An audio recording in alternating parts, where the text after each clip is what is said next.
All right, what's happening, y'all? It's your boy Rico from StreetScores, and we're here to dive into how a lot of the experts feel about this Commanders roster. Are we potentially Super Bowl contenders with, and even maybe without, Jaden Daniels, with the supporting cast that's around him?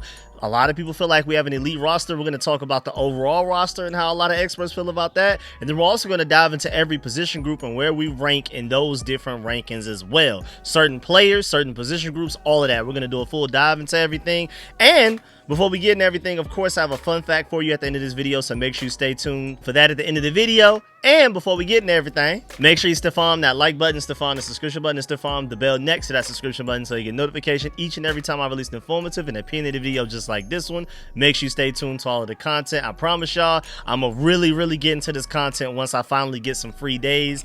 Just stay tuned, and let's go and dive into this video right now, man. Let's get it. Adam.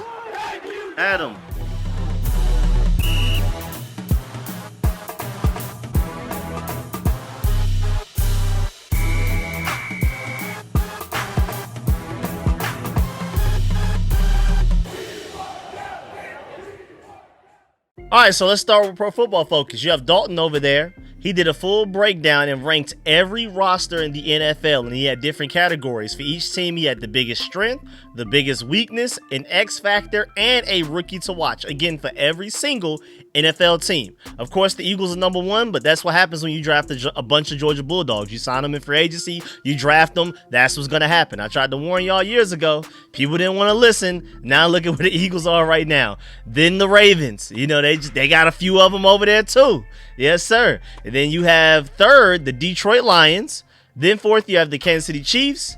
Then fifth, you have the Buffalo Bills. Then sixth, you have the Los Angeles Rams. Seventh, Houston Texans. I'm actually surprised that they have that roster that high. I think we definitely have a better roster than the Houston Texans. Minnesota Vikings are eighth. Then the Denver Broncos are ninth. Honestly, I feel like the Broncos should be a little higher than that, especially, I mean, their defense alone.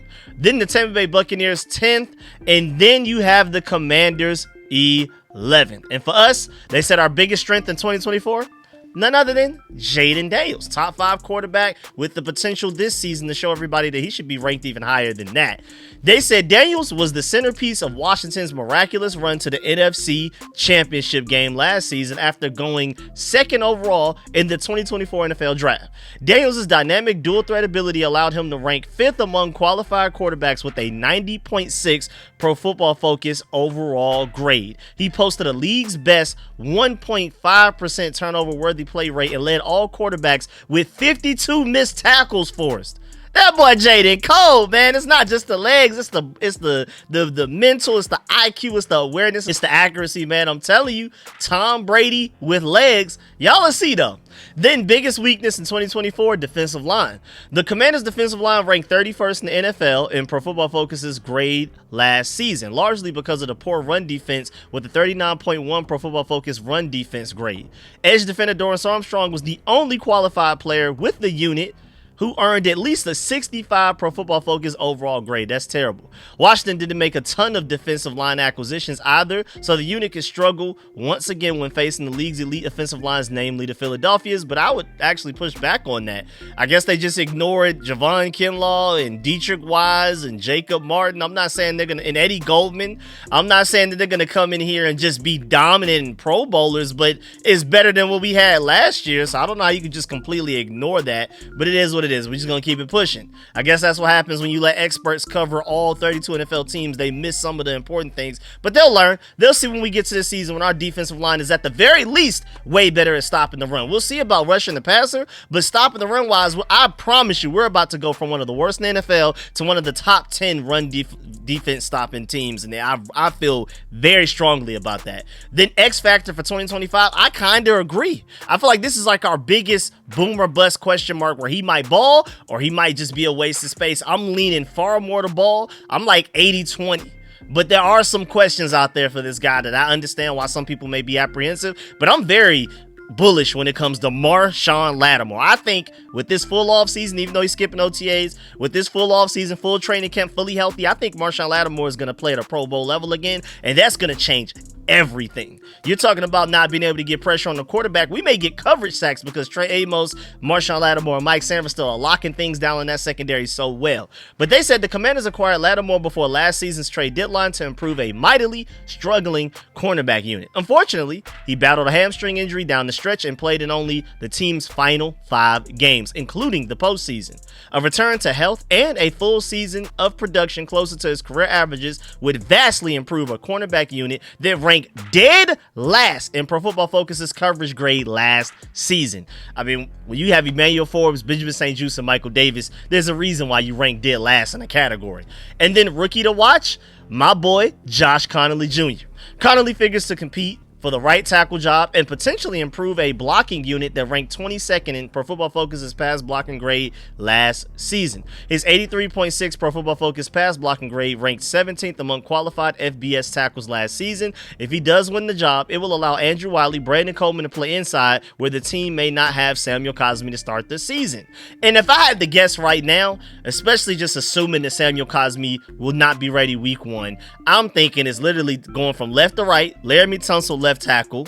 Then you have Brandon Coleman, left guard, Tyler Biotish starting center, and then I think Andrew Wiley is just starting right guard until Cosmi comes back fully healthy. And then you have Josh Connolly starting as your right tackle. And then even with Samuel Cosmi hurt, you have Nate Herbig and Nick Allegretti as depth. That's insane. And even Trent Scott, who stepped in and played very well in Samuel Cosmi's place when he first got hurt in that Detroit Lions game. So, and Josh Connolly, I know his Pro Football Focus grades don't reflect it, but I mean, he's the only tackle that literally erased Abdul Carter any game last season. Like, literally no quarterback sacks, no quarterback hits, no pressures, no nothing. Abdul Carter looked like an undraftable player when going against Josh Connolly last year. And it was late last season, too. There's no excuses as to, well, you know, it was early in the season. Maybe Abdul Carter was just getting used to being an edge. No, this was the very end of the season. Oregon versus Penn State. Josh Connolly completely erased him out of the game. So I'm very optimistic about how great Josh Connolly is going to be.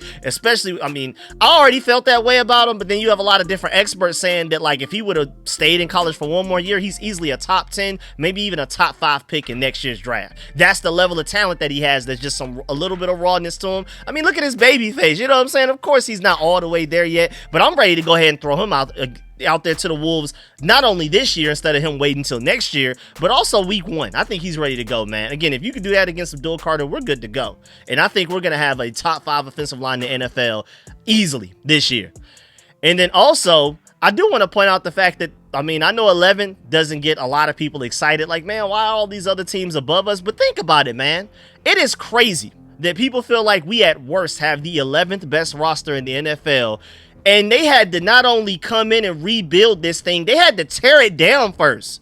They had to get rid of all of these first-round picks that were wasted. Think about it. While Ron Rivera was here, we missed out on guys like Kyle Hamilton, George Pickens, Jamison Williams, just a name, just a start. You know what I'm saying? J.O.K. Jeremiah Wusu-Koramoah in the draft that we took Jamin Davis. Like, we could ignore the Chase Young draft because it's kind of like, obviously, everybody just assumed we would take Chase Young. But then after that, we made so many stupid decisions draft-wise that we were in the hole in first-round draft picks. Like a lot of other head coaches that just took over as a head coach for their teams. It's not like the previous regime just wasted all of their first-round draft picks. Adam Peters and Dan Quinn had to come to a team that hasn't drafted a successful first-round pick in years. And then they had to get rid of all of the old guys. They at least gave them opportunities, though. They like, Jahan Dotson, we're going to give you some of these offseason practices. Nah, you're not a good fit. You don't want to block. You're not aggressive. You just want to go out there and run routes, and that doesn't – we need you to do everything. We need you to be a well-rounded receiver. We need all of that. Jamin Davis, not athletic enough. You're not good enough at middle linebacker, but you're also not big enough to play edge rusher. You got to go to Emmanuel Forbes. You're too small. You're out here. You're one of the very few people I've ever seen get 2 penalties in the same play as a cornerback in coverage. You got to go. We had to get rid of all of those first round draft picks, man. And so to not only have to tear down what Ron Rivera terribly built here, but then to also rebuild while doing all of that in just 2 years, having a top 11 roster is insane.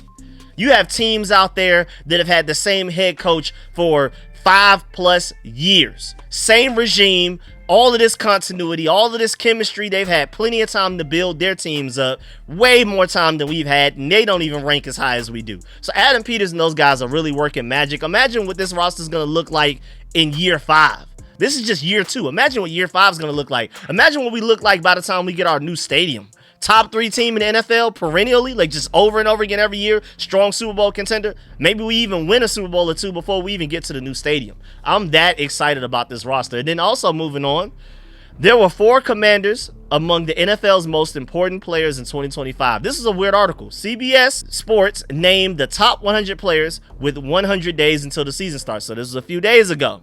And after breaking it down by the division, NFC East had the most players on the list with 15, and the Commanders had 4 of them.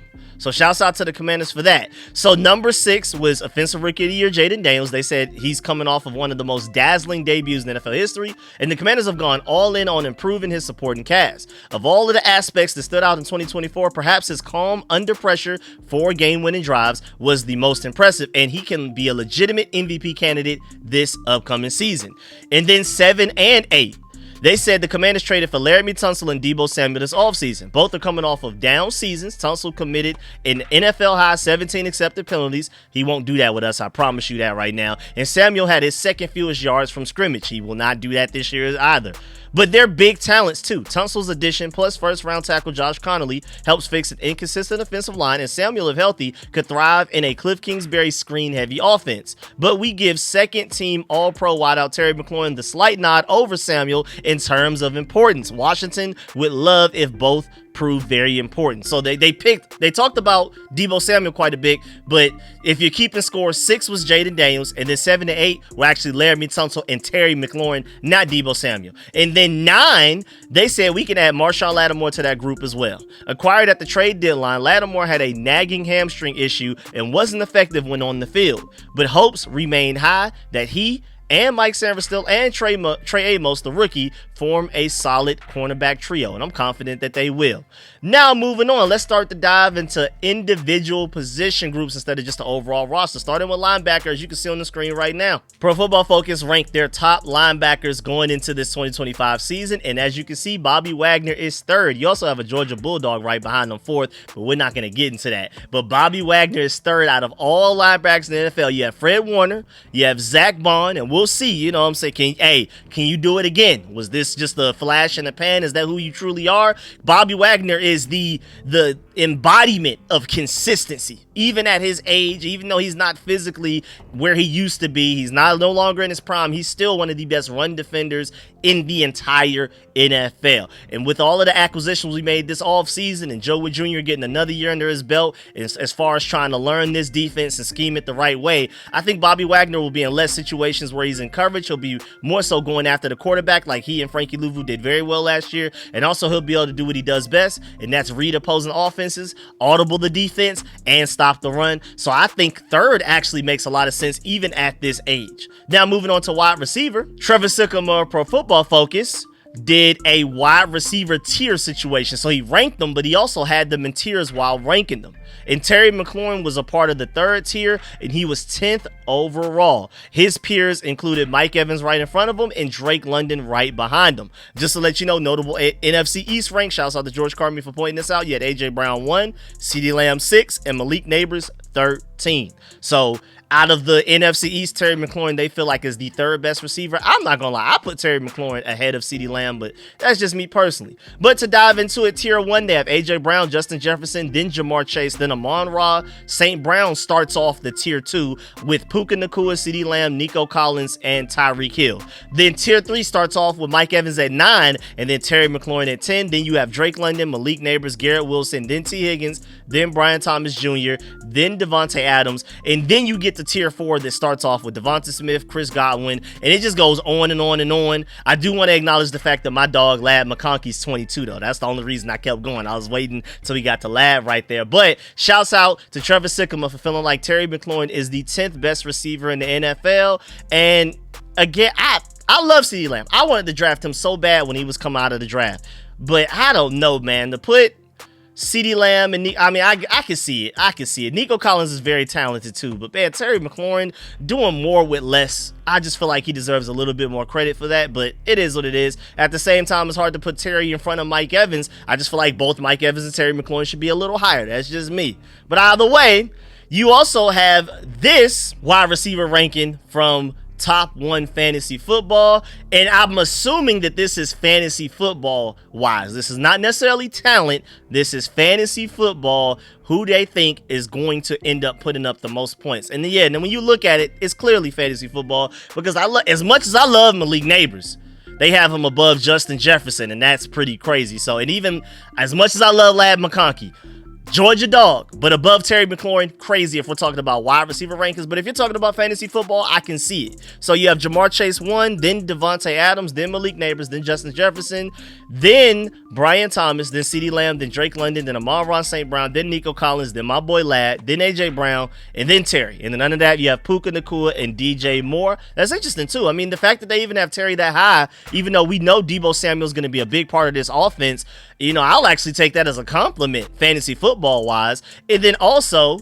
shouts out to Pro Football Focus for pointing this out. Terry McLaurin has some really notable cornerback matchups coming up, like some Pro Bowlers, all pros, all up and down, man. Jair Alexander, now we'll see if he's healthy, but Jair Alexander, dog when he is healthy, but Terry can whoop on him. AJ Terrell of the Falcons, week 4, we can whoop up on him. Jalen Johnson, week 6 against the Bears, we can whoop up on him too. Trevon Diggs, of course, week 7 and 17, easily can whoop up on him. I think he's the worst cover corner out of all of these corners that we're talking about. Now, he's a good corner, but he's a risk taker. You know, he's either going to get an interception or he's going to get beat for a touchdown. He's just boom or bust like that. I feel like he's definitely the least good cover corner on this list. And Trent McDuffie, week 8, Devon Witherspoon, week 9, Patrick Surtain, defensive player of the year, week 13, and Quinyon Mitchell, weeks 16 and 18, of course. But Quinyon Mitchell can't shut down Terry by himself. He needs safety help. Go watch the film. Now, moving on, going back to Top 1 Fantasy Football,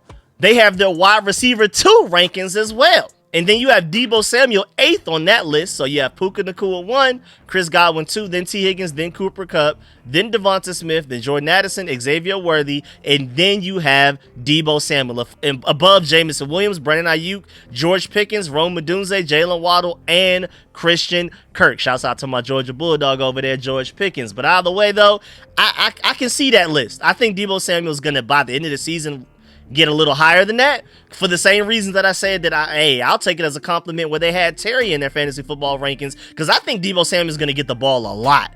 I'm not saying that he's going to exactly replicate what he did in 2021, but I think he's going to surpass a few people in this list by the time it's all said and done. I think Terry McLaurin and Deebo Samuel are going to be just about somewhere even. Maybe Terry McLaurin may edge him out just a little bit because of his deep ball ability. He'll be more explosive, but I think I wouldn't be surprised if Deebo Samuel ends up with more touches, like when all of the behind the line of scrimmage things and stuff like that. So I think Terry McLaurin may go a little lower than his list, and Deebo Samuel's going to go a little higher on his list. But at the end of the day, man, I think they'll be one of the best wide receiver duos in the entire NFL, and that's all that matters. And they're going to be way better than anything Jaden Daniels had to throw to last year. Now, moving on to running back. Shouts out to Pro Football Focus. They did a running back ranking, and they had Brian Robinson 30th out of all NFL running backs. And they said Robinson's stats don't wow, but he's a hard-nosed runner who has recorded yards after contact averages of 2.93 and 3.0 in the past 2 seasons, respectively, with yards per attempt averages of 4.1 and 4.2 as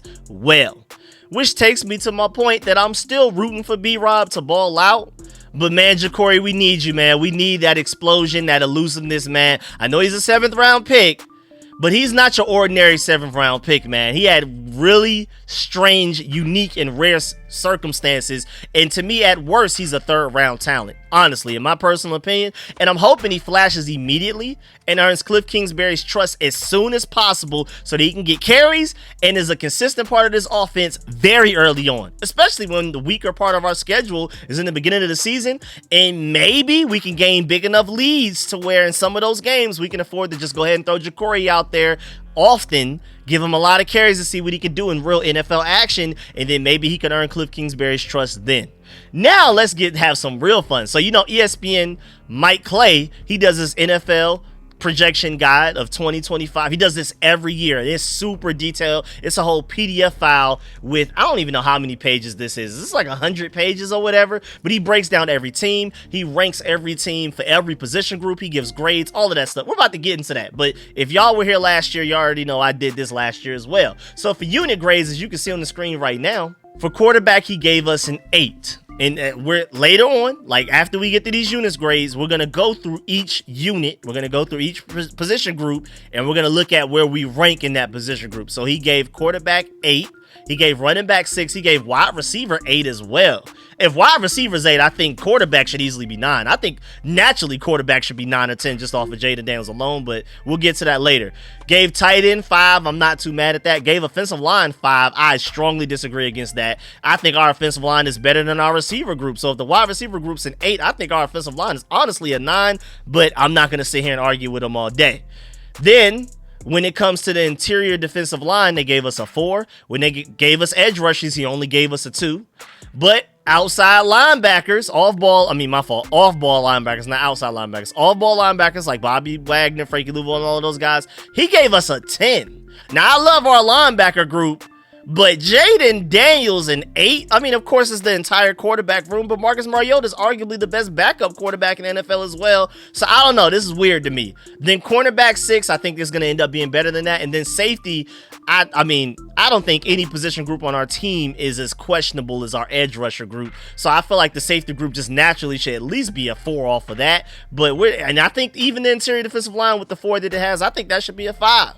And again, I think offensive line should be like a 9. I think quarterback should be a 10, but that's just me. So the overall offense, they have us ranked 8th, and then defense, they have us ranked 31st, and then overall roster, he has us ranked 13th. Now let's dive into each position group. Starting with quarterbacks as an entire room, he has us ranked 6th behind the Bengals, the Bills, the Ravens, the Chiefs, the Eagles, and then it's us, and then he has us projected as our 3 guys that will make the team, as Jaden Daniels, Marcus Mariota, and Josh Johnson, not Sam Hartman notably, just to throw that out there. But I disagree with a lot of the rankings that he has, so what does he know? But either way, he has us ranked 6th, and I feel like that's too low. I don't know why Jaden Daniels is behind Jalen Hurts at all. I don't get that one bit. And then even to stick up for some of the other teams, like, first of all, the Chargers have Taylor Heineke and Trey Lance. I forgot about that.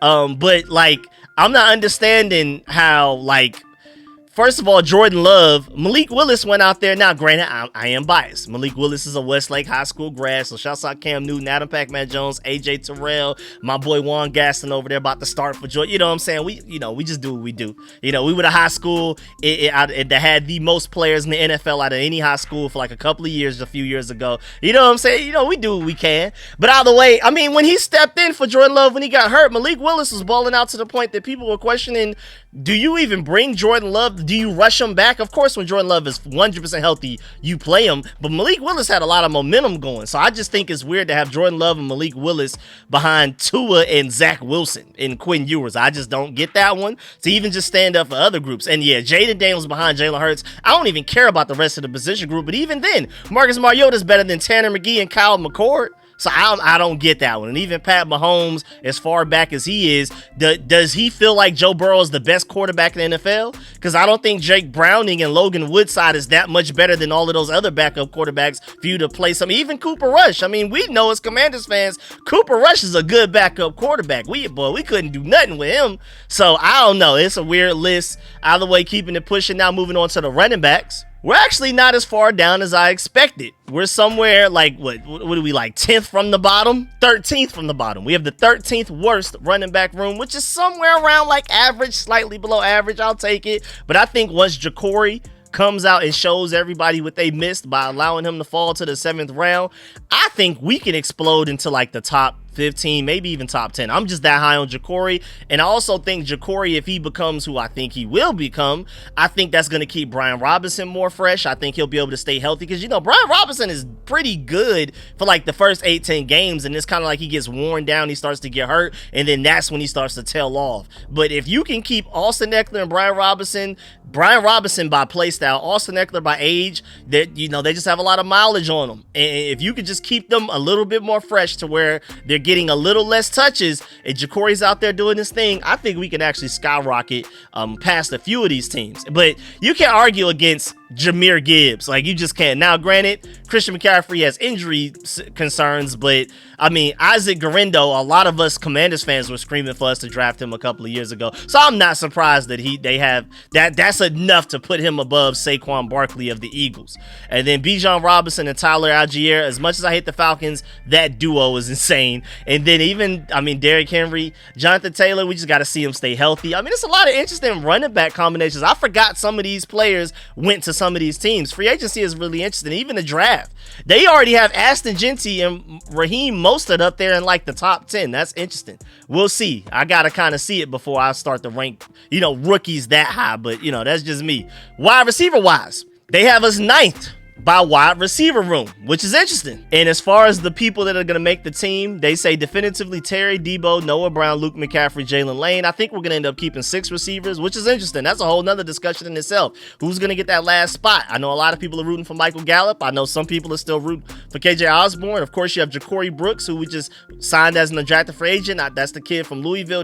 Hey, man, don't be surprised if he ends up with that 6th spot over Michael Gallup and KJ Osborne. That guy's different. If he would have ran a faster 40 time, he would have never have gone undrafted. The tape is actually really insane. He's the reason Tyler Shuck even got drafted. I think Tyler Shuck ended up getting drafted by the Saints in like the 2nd round. That's completely Ja'Cory Brooks. Completely. But it's interesting to have us behind like the Cowboys. I'm not too mad at that. CeeDee Lamb, George Pickens, it is what it is. Of course, the Chicago Bears have a lot of really good receivers. Even though you may want to move them down a little bit. But then again, Luther Burden, I can't argue again. Them getting Luther Burden was crazy.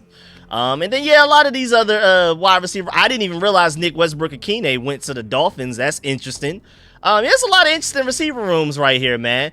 I'm honestly surprised they didn't just automatically have the Bengals number 1, but I guess that's because they love the Tampa Bay Buccaneers depth, because Jalen McMillan was starting to blast onto the scene. And then they went and got Emeka Egbuka as well. And Mike Evans, Chris Godwin healthy. And then they have Sterling Shepard as their 5th best receiver. Yeah, that's a tough wide receiver room. I'm not going to lie.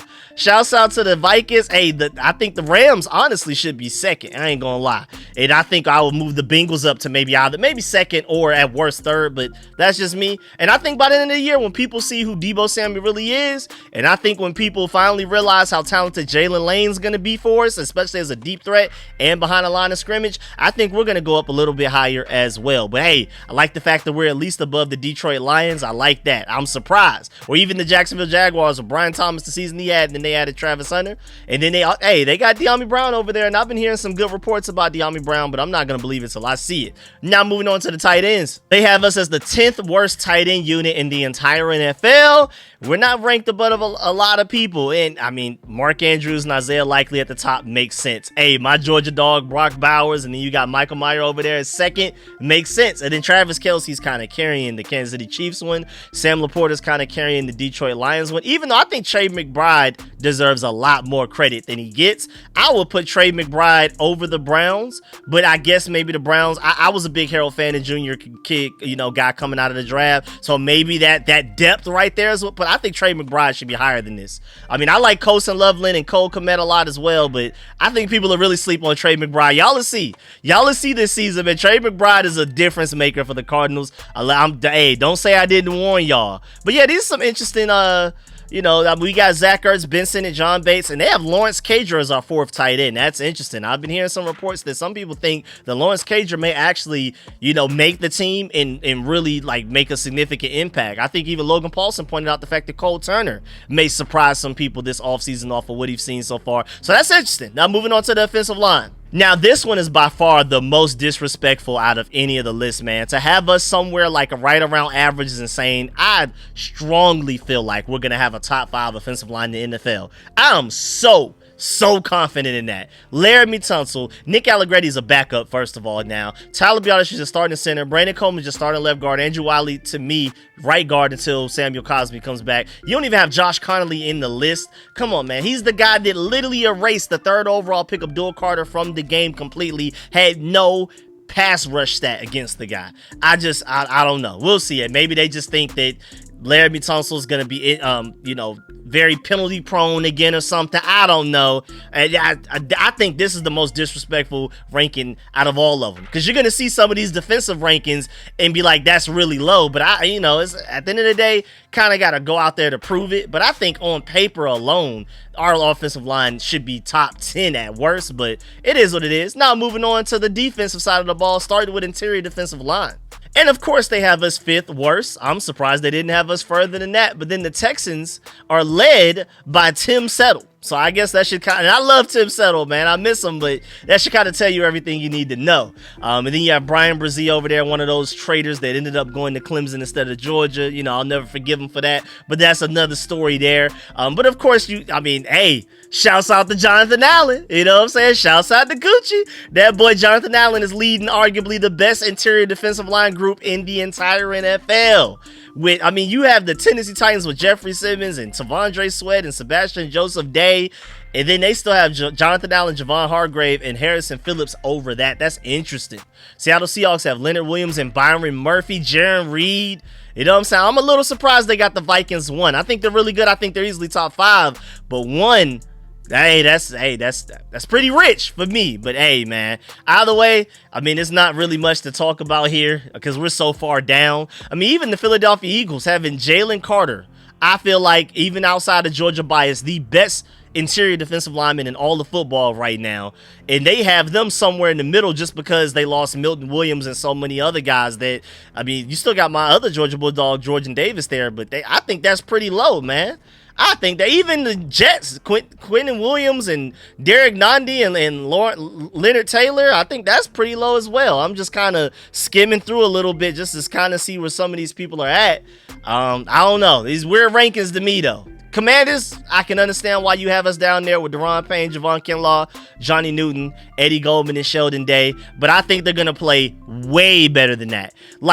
I don't feel like this is disrespectful. I think at the end of the season, we're going to end up being top 15, maybe even top 10 in this category because I just believe in Javon Kinlaw that much. You know how Deron Payne gets when he's up for a contract year. Even though technically he has 2 more years left on his contract, we could just Jonathan Allen him. So he's going to play like this is the final year of his contract potentially, and we know how he gets when he does that. So I think we're actually going to end up being a top 10 unit here, at least top 15. But I don't think this is disrespectful because it's kind of like you got to prove it. The offensive line is disrespectful to me. I don't care. Moving on to the edge rushers, they have us dead last, which I'm not too mad at. I don't think we're dead last bad, but shouts out to the Eagles, even my Georgia dog Nolan Smith, and they still have Jalix Hunt, and they brought over Azeez Ojulari, another Georgia Bulldog, and Josh Uche, and even though aren't they trying to trade away Bryce Huff right now? I think I saw somewhere.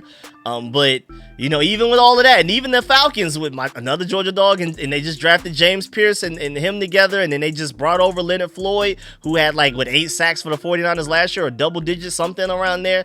They're still pretty low. So these are some interesting rankings, man. Just to look at the top, TJ Watt and Alex Highsmith, I'm not mad at that, but Daniil Hunter and Will Anderson, I'd probably personally put over that, but that's just me. Then you have Jonathan Grenard and Andrew Van Ginkel. So apparently the Vikings have the best defensive line in all of football because they were number 1 in interior defensive line and then number 3 in edge rushers. I'm not too mad at that, though. But the New York Giants were Brian Burns, Kayvon Thibodeau, and Abdul Carter. I don't know. I'd probably move that up at least 1 spot, man. I ain't gonna lie. I think that's easily top 3 worthy, but that's just me. But we'll see. I'm really excited to see how this season's going to play out. Of course, we're at the bottom. Dorrance Armstrong, Dietrich Wise, Jacob Marlin, Cleveland Farrell, and Jalen Holmes. I don't think they're going to play anywhere near this bad. I'm not going to sit here and go all the way out and say that they're going to be top 15. But I think they'll be somewhere in the middle, somewhere around average. Maybe somewhere in the early 20s as rankings. I don't think we're going to finish dead last all the way at the bottom, man. And now I forgot the Titans were the ones that got Oluwafemi Oladejo. That's funny. Now moving on to the off-ball linebackers. Finally, we rank first in something. Bobby Wagner, Frankie Louvu, Jordan McGee, Dominique Hampton, and Nick Bellore. Even though Dominique Hampton never played a single off-ball linebacker snap last year, neither did Nick Bellore. So that's really interesting. So that means it's getting completely carried by Bobby Wagner, Frankie Louvu, and Jordan McGee. So also it's interesting that Kane Madrano has pretty much primarily played off-ball linebacker his entire career at UCLA, at least his last season from the film I watched. But maybe he sees him transition into safety, I guess. I don't know. Because he's not even included on his list. And then again, you're including 2 guys that only play special teams. At least last year, Dominique Hampton was. Nick Bellore is a Pro Bowl special teamer. He's never never going to step on the field as an off-ball linebacker. So that means we are number one, and we're getting carried by our top 3 guys. The last 2 guys are insignificant a part of that. But then shouts out to the Eagles, man. Another Georgia Bulldog ridden. I mean, Nakobe Dean Smile Monday, man. I just love to see all my guys together, man. I hate the Eagles with a burning passion. Probably, they're starting to creep up. I'm not gonna lie on them Falcons, man. They're starting to surpass the Cowboys, how annoying their fans are and everything like that. But I'm still happy to see my Georgia Bulldogs, man. And then I'm just looking at some of those bottom ones. I don't even know a lot of these names. I'm not even going to sit here and act like I know who Omar Speights is of the Rams. I don't know. Like, I'm just sitting here looking at the bottom of the list. I'm happy we're nowhere near that. Matter of fact, we're just going to go ahead and move on. Shouts out to the Commanders for having the best off-ball linebacker group. Again, I believe he had us ranked first last year as well.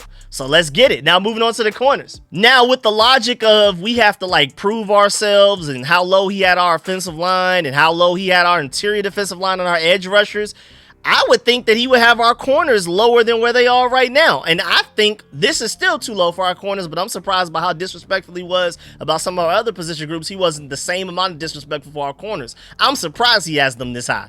But again, I think they're going to end up being better than this. Right now, he has us somewhere around like average, maybe slightly above average, and that's cool. Mike Sanverstill, Marshall Lattimore, of course, Jonathan Jones, Trey Amos, and Noah Benaghi, even though you got to move Trey Amos up a little bit because Jonathan Jones is going to be depth. Trey Amos is going to be a starting outside corner, but we'll see. But I mean, I love what I'm seeing right here, especially since my Georgia Bulldog Kamari Lassiter is over there, part of what he feels like the best cornerback group in the entire NFL. And it's crazy that the Patriots are being led by Christian Gonzalez. We easily could have had him, but Ron Rivera and those guys overthought it for some reason and took Emmanuel Forbes instead. Shouts out to the Eagles. That's a good cornerback group. And even though they got my Georgia Bulldog Keely Ringo over there, he's quite insignificant, I can admit. Even with the bias included, Keely Ringo is not one of the main reasons they're up that high. But yeah, there's a lot of really good cornerback groups out there. Green Bay Packers is interesting, of course, because again, is Jair Alexander going to be healthy? That completely depends on that. I would probably put the Seahawks cornerback group over the Packers, just more so because I'm concerned over Jair Alexander's injury. Even when he was healthy last year,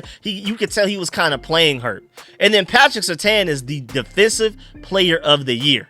I feel like they're too low just off of the fact that he was the best corner in all of football last year. But that's just me. You know what I'm saying? I'm not here to sit here and defend everybody else. Everybody else's teams. The Raiders, again, at the bottom. At the bottom of linebackers and corners is crazy. Y'all better figure something out, man. Y'all better be going out there and scoring 40 points a game. Same thing with the Bengals, man. Y'all out there towards the bottom in all of these different defensive position groups.